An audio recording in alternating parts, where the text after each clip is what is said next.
Alright YouTube, welcome to part 2 where I talk about the Rajneeshee cult. Just to summarize part 1, imbeciles, morons, muppets, idiots, feces. That pretty much describes them in part 1, so if you want to go over it again, link is in the description.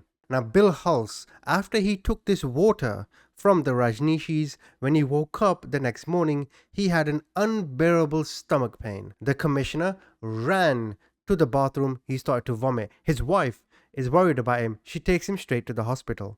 The doctors then take him in to try and figure out what's going on, and 200 miles away in a mount cabin at Camp Sherman, other Wasco County employees start to experience similar symptoms where they wake up and they just start vomiting. Ray Matthews stayed in bed alone for 2 days, unsure what was causing his violent sickness, but a handful of Rajneeshees knew. The men had been poisoned the day before as they toured the religious sect's ranch. They drank a potent bacteria which is planted in the water they were drinking. Bill Hulse, he actually stayed in hospital for 4 days, where the doctors told him if he did not get treatment he would have died. As he recovered at home later, Hulse concluded the Rajneeshees poisoned him. He said so publicly. The Rajneeshees reacted indignantly to his claim, saying there was nothing wrong with the water. The Rajneeshees said it was a simple act of human kindness on that sweltering day. A PR person for the Rajneeshees, they came out publicly and they said that Bill Hulse is just making a hysterical accusation. It wasn't until this Rajneeshee commune collapsed a year later that they admitted Bill's accusations were correct. The poisoning was revenge for the Wasco County in stagnating the growth of the Rajneeshee ranch. The sect leaders hoped sickening public officials would deter future decisions against the operation. Yet the guru they worshipped, Bhagwan Rajneesh, pushed for an even more extreme act. His chief of staff, Ma Anand Sheila, shared with her in a circle that the guru was fed up with Wasco County's attitude. The guru realized that for him, the only way to expand his ranch and to avoid future problems was to get one of his own people on the board of the county. So for him, he would then have a direct voice when it comes to planning permission, when it comes to policy, and it would help him. Sheila conspired to make it happen. One Rajneeshee, shedding any trace she was affiliated with the ranch, moved to the Dales intending to run for county office. To elect her, the Rajneeshees hit upon 2 schemes. One was to depress the turnout by traditional Wasco County residents by making them sick. The second was to pack the rolls with new voters loyal to the Rajneeshees. So in other words, they figured, alright, the best way for us to elect our own people, we need to get rid of the voters. So we'll poison them, we'll sicken them, and then we'll get our own people to be, in the running, and then our own people at the same time to vote as well. It's quite a messed up plot, to be honest. And in the middle of all this, you could be thinking, okay, Rajneesh, why are you doing this? Why are you going through this much trouble just to expand your ranch? I want you to look at this image.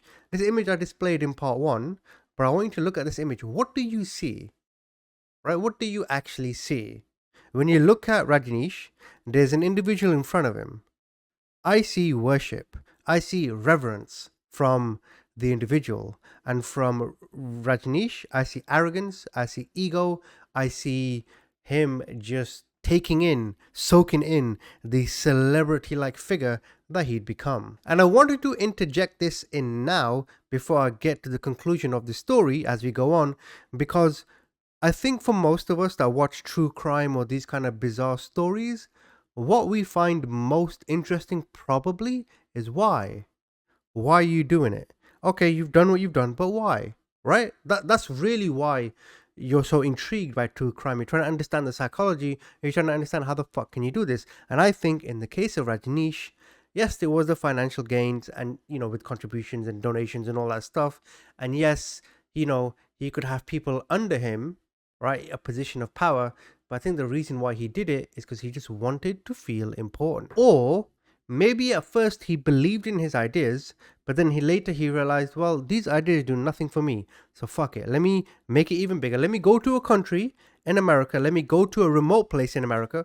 Oregon. Oregon isn't remote, right? But considering where he located inside Oregon, he's in the boonies, right? Let me go there. Let me take a handful of people with me. Keep spreading the idea. Keep spreading the idea. Keep spreading the idea. Eventually, 10 people becomes 100, 100 becomes 1,000, 1,000 becomes 10,000, and then exponentially he will grow because he craved the power. Now, the Rajneeshees first considered contaminating the Dale's water supply. Operatives obtained maps of the water system and scouted reservoirs, but no one could figure a way to introduce enough contaminant to sicken people. And this is where they decided, alright, let's go and attack where these people eat. Why don't we go and contaminate the restaurants these people eat at? You get it, right? So a young woman named Ma Anand Ava, one of Sheila's most reliable associates, was ferried to town by a driver who had no idea of her mission.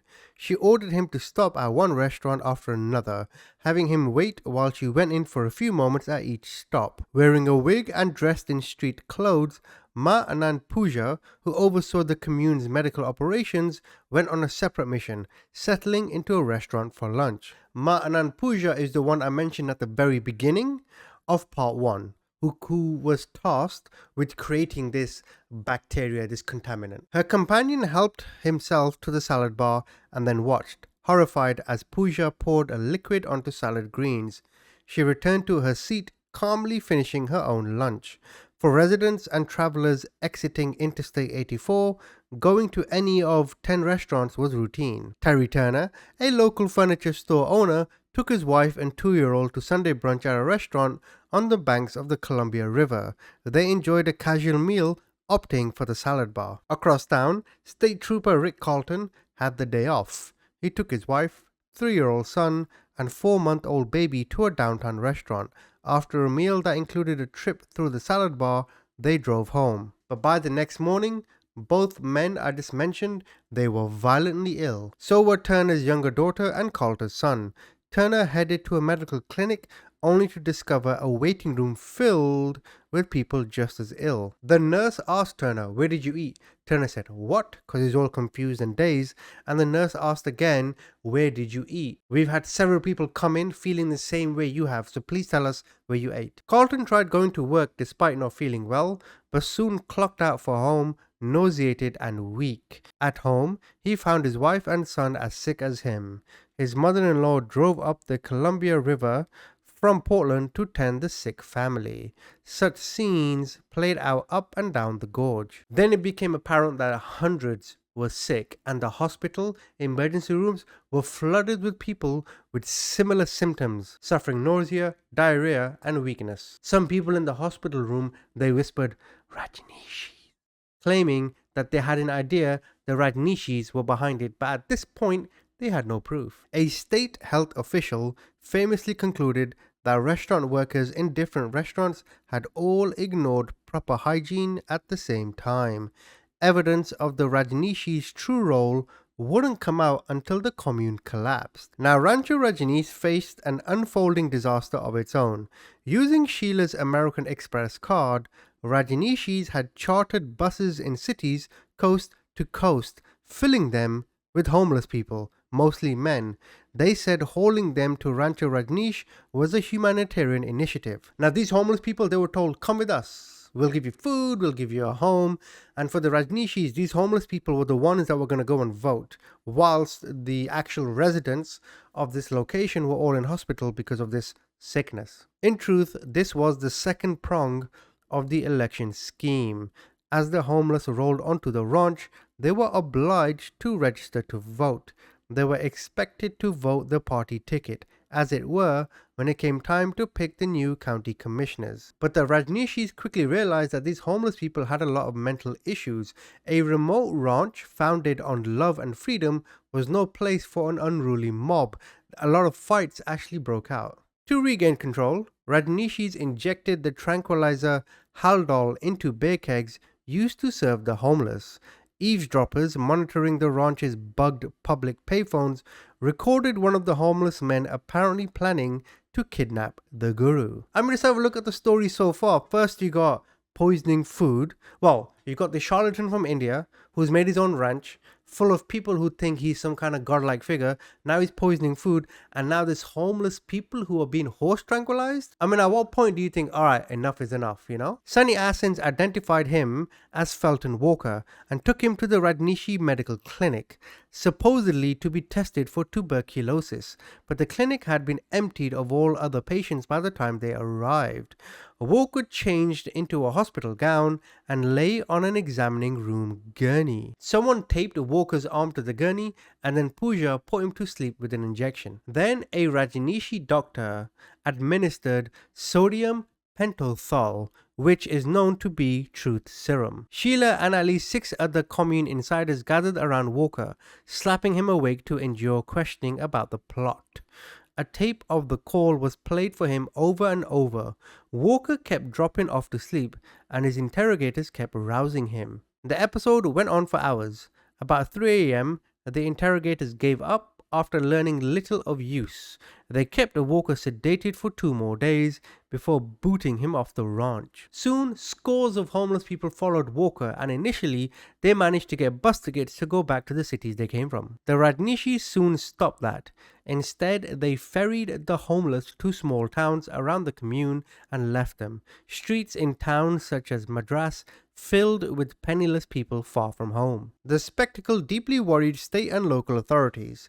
They feared locals would be so angered by the callous act that they would strike out at the commune. The Oregon State Police and the National Guard, they had a contingency plan, and they promised the governor that they could mobilize 10,000 soldiers if necessary. Sheila saw this as an opportunity. She's thinking, all right, homeless people running everywhere because of me. What I can do is now I have some kind of negotiation power with the local authorities. She sought meetings with Governor Vic Atiyeh and Attorney General Dave Fromaya, inviting the governor to the ranch. Neither man agreed, but when Sheila persisted, Atiyeh agreed to let his staff meet with her. The commune was dominating ever more of this time, and now the impending flood of homeless people into Oregon communities was pressing the tolerance of the state and its people to the breaking point. Atiyeh hoped conversation would calm the charged atmosphere, but Sheila would need less than an hour to break this hope. In 1984, Ma Anand Sheila believed that she had leverage with the Oregon's governor. She wanted Vic Atiyeh, a Republican in his second term, to dispose of 3 major problems facing the Rajneeshees. In return, Sheila said, look, I can fix this problem you're currently facing. I can somehow tame this homeless mob. She couldn't get an appointment with Atiyeh, but his chief of staff, Geraldine Jerry Thompson, arranged for a secret night meeting at a state office building in downtown Portland. Now, Thompson arrived with the head of Oregon State Police, who discreetly placed officers around the building. Sheila arrived with Swami Krishna Deva, mayor of Rajneeshpuram, and part of the commune's dirty trick squad. Thompson, who was well aware of Sheila's volatility, he set the rules. He said no shouting, no profanity. Sheila then launched into her demands. Firstly, she wanted the governor to give the guru a visa so he could avoid deportation. She also wanted the state to drop their case in wanting the Rajneeshee commune disbanded, and she also wanted land use obstacles removed so then they could, expand their ranch. And in return, she said, we'll get rid of all these homeless people, and the people of Oregon won't be so angry with you. But Thompson says, no, I'm not taking that deal. So Sheila, she starts getting angry. Sheila starts being abusive and profane. Thompson finally slammed his fist on the desk and he said, that's it, the meeting is over. Alarm among Sheila and her elite deepened. She secured their loyalty with privileges no one else in the commune had. Private rooms, cars, special clothing. Together they perceived ever-increasing threats from outside and from within. They feared their guru would be harmed by vigilantes or arrested by authorities in what they were sure would be an unlawful act. They feared they'd be losing their own special places in the sect. Most of the sannyasins didn't share in Sheila's paranoia, and a lot of them were embarrassed by these public tirades. They knew Sheila and her executive staff quickly punished doubters. Rank and file could be moved without challenge to a new home or job. One of the commune's top lawyers crossed Sheila, and that lawyer was soon found driving a bulldozer. But the most feared punishment was banishment. Those sannyasins that complained, they were told that they must leave the commune. But there is a question here though, how did they get there in the first place? See, when they were interested in entering the city of, Rajneeshpuram or whatever the fuck it was called, they were told that they would need to leave their jobs, make significant donations, and cut off ties with any friends or family. This commune would now become their home. Most of these Rajneeshees truly believed that the ranch was their home for life, Where would they go if that was taken away? By late 1984, Sheila and her team were more isolated than ever. They were exhausted. To keep going, Sheila relied on a regimen of medications. Nervous energy robbed her of any proper sleep, so she needed a drip line for sedation. For her and others, the exhaustion made their demons loom more menacing than ever. One was Dan Duro, the Wasco County planner, whose enforcement action slowed or stopped construction at the ranch. They were concerned that he had documented illegal construction work at the commune. They thought to themselves, well, we don't like Dan, he seems corrupt. Maybe he's making reports of us where he is saying we are building illegally when in actual fact we are not. In her fatigue-fogged brain, Sheila reasoned that Duro couldn't act against the commune if his office was destroyed. In fact, late one winter evening in 1985, Sheila gathered photographs and maps, told her minions to come see her, and they went over this building that was now used by the Wasco County developers. This building had been converted into offices to which the planning department were now using, and Sheila's idea was to torch it. She called on trusted operatives Ma Anand Ava, born Ava Avalos, and Ma Dian Yogini, born Alma Peralta, and Swami Anugitan, an arborist previously known as Richard Langford. The team used phony names to rent an apartment nearby to the offices, and they also had a Buick that they hid parked away near the airport. Ava drove the team east on the freeway to the Dales, and about midnight dropped off Yogini and Anugitan just blocks from Duro's office. Now these two, they pried open the window and they crawled inside to the office. They then open the drawers and the cabinets, and they see a whole bunch of government documents in regards to planning permissions, planning ideas, and all that kind of stuff. So they decide that they're going to get a bunch of candles.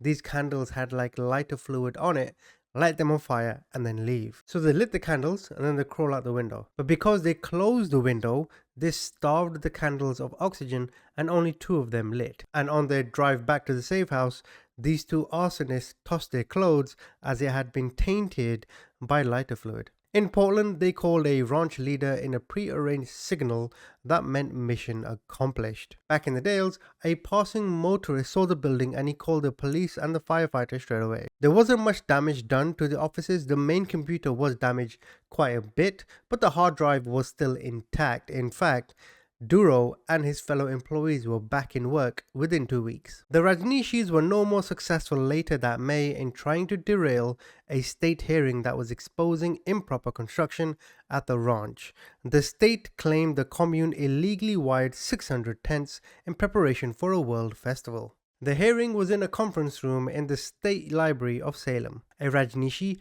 contaminated an unintended drinking water fountain with an overdose level of Haldol. Then one day, the state's chief electrical inspector got sick. The next day, Assistant Attorney General Karen Green had trouble during questioning as her jaw inexplicably froze. When the session ended for the day, Green's 2-block walk to her office became a half-hour ordeal. Her feet and legs, caused by Haldol, had become frozen. But the poisonings didn't alter the outcome. The state's prosecutor suggested a $1 million fine for the commune, due to them wiretapping these tents. At the same time, federal prosecutors continued their now relentless investigation into immigration fraud among Rajneeshees. A grand jury met for long hours, facing a deadline to indict soon or go home. The Rajneeshees monitored the situation. Then they were told by a federal mediator that at some point the guru is going to be charged. Sheila will probably be charged too, and something may happen to the commune. On the state front, Attorney General Dave Frontmeyer was winning round after round in his effort to declare Rajneeshpuram an illegal city. The commune's entire legal staff trooped to the guru's compound for guidance at one juncture. Advised the case was a losing matter, the guru instructed the lawyers to soldier on. Losing the case meant losing the city, which meant Rajneesh had to find another base. All while, Sheila was planning a trip to Australia. There, she badly botched a business deal, resorted to drugging and eavesdropping. Sheila manipulated her way into part ownership of a public company, only to watch its value plummet overnight when word got out. The move cost the Commune nearly $1 million. And my guess here would be the guru said to her, alright, we need to think of plan B. If this place in Oregon gets closed down, where's our next move? This guy's like, well, why don't you go all the way down under and see what's going on there? Now, when Sheila returned to the ranch, she was faced with a bunch of demands. Number one, she was tasked with getting Rajneesh a whole bunch more of the Rolls Royces that he had. See, Rajneesh wanted to hold the world record of holding the biggest fleet of Rolls Royces, which was currently costing the ranch $200,000 a month. He also was demanding a $1 million watch, telling her to divert funds from the commune's needs if necessary. Then a federal jury awarded $1.7 million to an elderly former sannyasin who hadn't been repaid a loan. During the trial, Sheila sent a team to poison the woman, but the mission failed. Sheila, she was angry. She felt betrayed by the jury and betrayed by her lawyers. She realized that the Commune didn't have this kind of money. The road ahead looked kind of bleak, and Sheila saw only one way out: murder. Ma Anand Sheila's gaze swept over the Commune leaders seated on the floor before her. She was in an especially dark mood. Are you people cowards, or are you sannyasins of Bhagwan Rajneesh? She asked. Sheila said that this verdict regarding the loan and the $1.7 million that they need to pay, it showed the Rajneeshes couldn't count unfair treatment from US courts or anyone else. The Commune's enemies had to be stopped. They had to be killed. See, Sheila, she had now become a rather defeated woman. For the previous 4 years, she had done the main bidding for the guru. Now they were all sitting around and Sheila gave everyone a pep talk. She said, this is what we need to do. But one woman raised her hand and she said, I can't kill anybody. 2 men protested that they're not going to kill anyone and this idea is absurd, but they were browbeaten and they were labeled as cowards. Others, startled by Sheila's proposal, kept their qualms to themselves because of growing mistrust among the insiders. The meeting proceeded to identifying enemies for a growing hit list. I mean, so far these outrageous acts didn't help them. They poisoned a whole bunch of people that did nothing for them. It made the situation worse. They tried to burn down the building of the Wasco County planners. Again, that did nothing for them. So now murder didn't make much sense, but at this point a lot of them were exhausted, they suffered from isolation, and they had no other choice. Well, they had a choice, but their unwavering faith in the guru resulted in them psychologically thinking, okay, well, we need to get this done by any means necessary. More meetings followed the extraordinary session in Sheila's bedroom. The scene for much of her plotting, she went to the guru for help stiffening the resolve of those participating. She returned with a tape of her conversation. Although the quality was poor, the Commune insiders heard Rajneesh say that if 10,000 had to die to save one enlightened master, so be it. So have a look at the devious nature of Sheila here, right? Sheila's trying, I mean, I don't know what her motivation is, but she's trying to make this Commune as big as she can, right? She can't do it because there's many obstacles. She's like, okay, I need to now go and murder and take someone's life, right? What a depraved, deranged way of looking at it. And to get people on side, she has this recording of the guru saying, all right, if that's what needs to be done, that's what needs to be done, right? I mean, I don't know if this recording was actually real, but then again, I don't know how she could fake it. Either way, for her, murder was the answer. And the person in question that she chose was the US Attorney for Oregon, Mr. Charles Turner. His prosecutors were investigating immigration fraud at the time. And you have to understand the train of thought there now, right? So the question is, why go after him? And I think because he's the one that had the power to rid the guru, right? If the guru was caught guilty of fraud, immigration fraud, he can physically say, all right, Border Patrol, Homeland Security, whoever, get this guy out. So for Sheila, she's thinking, okay, that is worst case scenario. If we can't build our Commune, at least we have our Commune, right? But if the government decided, get the fuck out, well, then there's no Commune. So I think her motivation was, okay, what's the worst case? Immigration fraud. Let's eradicate that. So the plan was to gun him down on his way home. One of the assassins traveled the country with another sannyasin, buying pistols that couldn't be traced. Others set up a safe house in Portland, which became the base for scouting Turner's home. On one occasion, 2 assassins sat in a McDonald's in downtown Portland, across from Turner's office, sipping coffee and monitoring his movements. They considered gunning him down in a parking garage, but then they couldn't figure out an escape route. David Meyer, the state attorney general, he was also targeted. Now, to determine with certainty where he lived, one Rajneeshee posed as a Bible salesman to reach his front door. Others staked out front Meyer's office in Salem. A team of 3 went to Portland to kill James Commune as he lay in St. Vincent Hospital recovering from ear surgery. There was danger for the enemies on the ranch as well. In fact, they had planned to kill some of their own, including those who were very close to the Guru. This included his doctor, Swami Devaraj, and his caretaker, Mo Yoga Vivek. Sheila convinced the others that the two were a threat to the Guru. As proof, she played a secretly recorded conversation in which the doctor agreed to obtain drugs. The Guru wanted to ensure a peaceful death if he decided to take his own life. And this is Sheila saying to them, look, the Guru is not thinking straight, he's going through something, he's stressed, but these doctors are trying to kill him. That's the way she would have sold it. And this gives an indication on the character of the Guru himself, having fooled all these people into thinking he's some kind of, I guess, divine being. When the shit hits the fan, this guy just wants to run rather than face it and fix it himself. The assignment to kill Vivek went to Ma Anand Ava and Ma Anand Sue, president of the sex investment firm and also known as Susan Hagen. The two set out one late night to catch Vivek in her room. They carried a soaked rag to render her unconscious. In anticipation, Sue trimmed her fingernails so no flesh of Vivek would get under there in case Vivek was, fighting back. The plan was for Ava to inject her with a lethal combination of potassium and adrenaline. But they never got the chance because they couldn't unlock Vivek's door. They had the wrong key. That was followed by a more elaborate plan to kill Devaraj, a British doctor also known as George Meredith.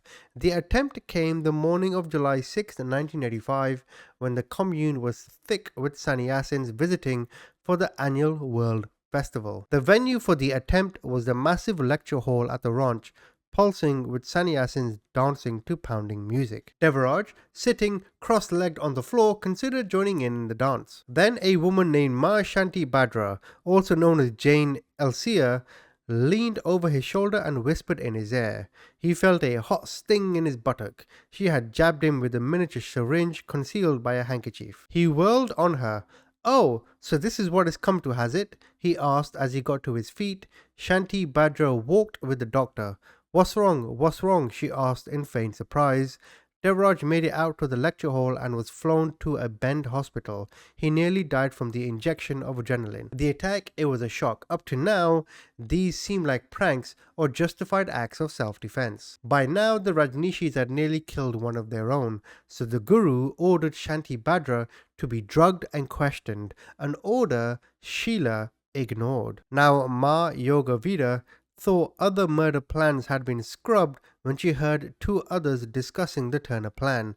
Vidya had fought Sheila in private about such plans.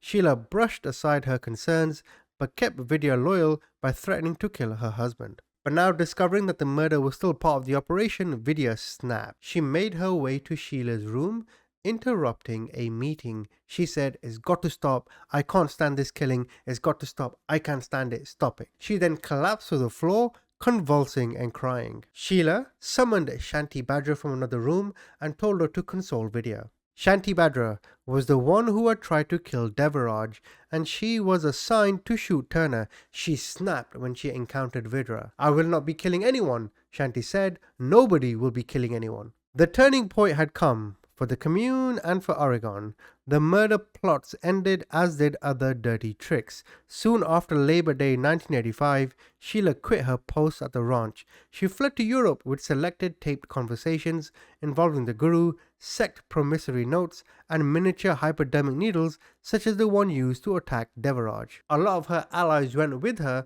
and they flee to Germany. Then the ranch quickly fell apart. At a news conference, the Guru described a litany of crimes he attributed to Sheila and her gang. Both Oregonians and Rajneeshees were stunned. New Commune leaders hired outside lawyers who questioned sannyasins about what had gone on. The Guru told his followers to be truthful. They were unsparing in their recollections. At the same time, state prosecutors rushed into the Commune and they started interviewing all the Rajneeshees. Soon, 2 of Sheila's most trusted insiders struck a deal. That included Krishna Deva and Ava, one of the key members of the Commune's dirty trick squad. Both gave lengthy statements that astonished investigators. The summary of Krishna Deva's statement, given over 8 days, ran 96 pages. In the coming months, one sannyasi after another went into court admitting to criminal conduct on behalf of this sect. The charges included attempted murder, wiretapping, immigration fraud, arson and assault. Sheila, nurse Ma Anand Puja and Shanti Badra struck deals that included federal prison time. The Guru made a cross-country dash on a chartered jet to escape, but was caught in North Carolina as he was about to leave the country. He was hauled back to Portland, booked into jail like a common criminal. He told his lawyers to cut him a deal. He was then deported as a convicted felon, guilty of immigration crimes. Courthouses were busy with civil matters as well. Rajneeshee corporations went bankrupt. Poisoning victims sued, and the state pressed the case against the city of Rajneeshpuram. The insurance company that held the ranch, they foreclosed and then they sold it to some rich guy from Montana. Eventually the Rajneeshees had been scattered around the planet and the Guru himself ended up back in India. He actually renamed himself to Osho, but he died in 1990. However, a lot of his followers still live on with his spirit in mind. Now what's crazy to me, to conclude on this story, is that Sheila was sentenced to 3 20-year terms to be served concurrently, but around 30 months later, in 1988, she was released for good behavior. What was the point in sentencing her in the first place if you're only going to give her 2 years? And I think for the Rajneeshees, it was just a case of the blind leading the blind, lunatics at the asylum, people who needed meaning in life, who needed some kind of purpose, were fooled by this Guru into thinking he was some kind of special divine being, when in reality, as I said before, when the shit hit the fan, he went and took a shit himself. Anyway, that's the end of part 2. Why don't you guys comment? Tell me what you think.